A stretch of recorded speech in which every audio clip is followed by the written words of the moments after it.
챕터 3. 속도가 모든 것을 바꾸기 시작했다. 개발 속도의 폭발. 과거에는 무언가를 만든다는 것 자체가 어려운 일이었다. 서비스 하나를 만들기 위해서는 개발자, 디자이너, 기획자, 서버 관리자, 마케팅 인력 등이 필요했다. 그리고 시간도 오래 걸렸다. 웹사이트 하나 만드는데 몇 달, 앱 하나 만드는데 1년 이상 걸리는 경우도 흔했다. 하지만 지금은 상황이 빠르게 변하고 있다. AI는 단순히 코드를 대신 써주는 도구 수준을 넘어서기 시작했다. 이제는 코드 초안 생성, 오류 분석, 문서 작성, 디자인 보조, 데이터 분석, 이미지 제작까지 동시에 지원하기 시작했다. 그 결과 개발 속도 자체가 과거와 비교하기 어려울 정도로 빨라지고 있다. 예전에는 아이디어가 있어도 만들 수 없는 사람이 많았다.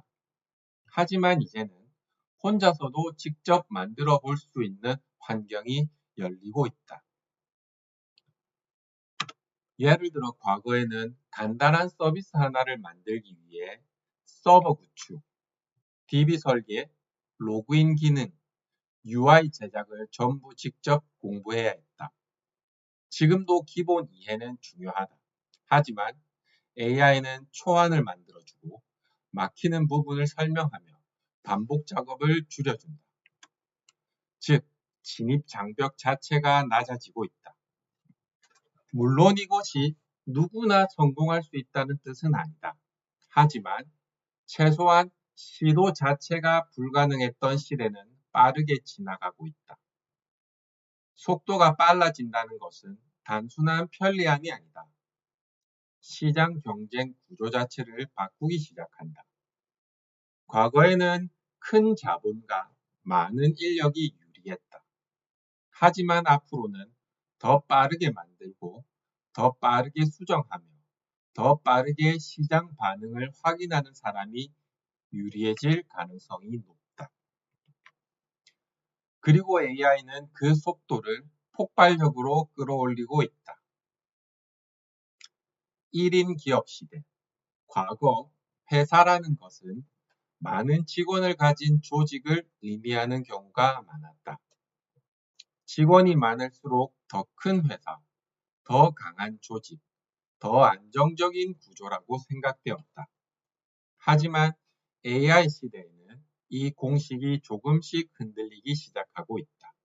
왜냐하면 AI가 인간의 생산성 자체를 증폭시키기 때문이다.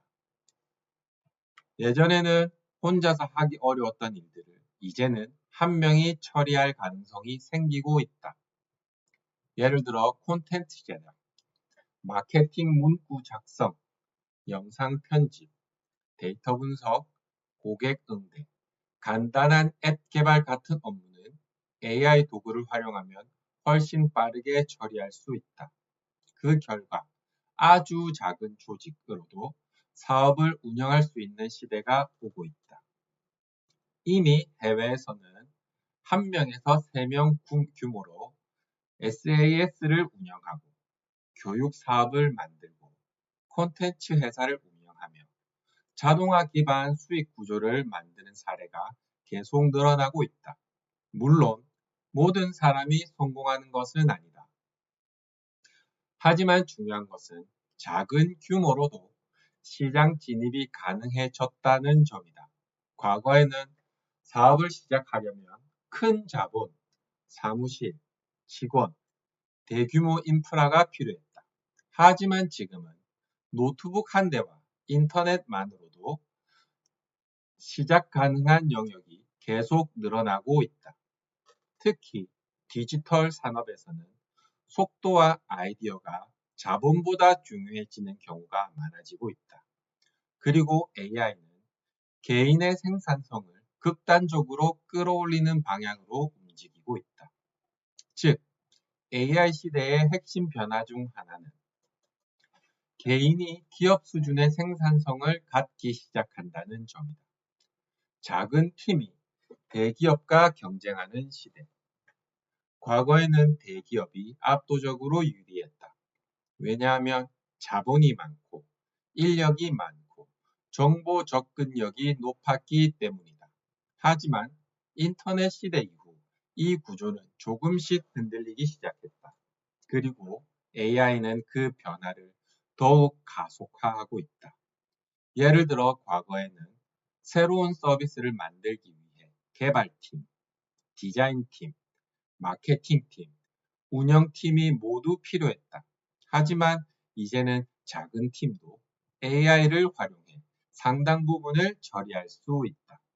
특히 문서 작업, 고객 응대, 코드 생성, 데이터 정리, 콘텐츠 제작 같은 영역은 AI의 도움으로 속도가 크게 빨라질 가능성이 높다. 그 결과 작은 팀도 빠르게 만들고 빠르게 수정하며 빠르게 시장에 진입할 수 있게 된다. 대기업은 여전히 강하다. 자본과 브랜드, 인프라 측면에서 압도적인 장점이 있다. 하지만 문제는 속도다. 조직이 커질수록 의사결정이 느려지고 구조가 복잡해지며 변화 대응 속도가 떨어질 수 있다. 반면 작은 팀은 방향 전환이 빠르고 실행 속도가 빠르며 새로운 시도를 즉시 할 수 있다. AI는 이런 작은 팀의 약점을 상당 부분 보완하기 시작했다. 즉, 예전에는 사람 수가 경쟁력이었다면 앞으로는 속도 더하기, 실행력 더하기, AI 활용 능력이 더 중요해질 가능성이 높다. 그래서 앞으로는 작은 팀이 특정 분야에서 대기업과 직접 경쟁하는 사례가 더 늘어날 가능성이 있다. 특히 교육, 컨텐츠, 소프트웨어, 분석, 자동화, 미디어 같은 디지털 기반 산업은 변화 속도가 매우 빠를 수 있다. 물론 모든 작은 팀이 성공하는 것은 아니다. 하지만 중요한 것은 이제 작은 팀도 도전 자체는 가능한 시대가 되었다는 점이다. 그리고 그 변화의 중심에는 AI가 있다.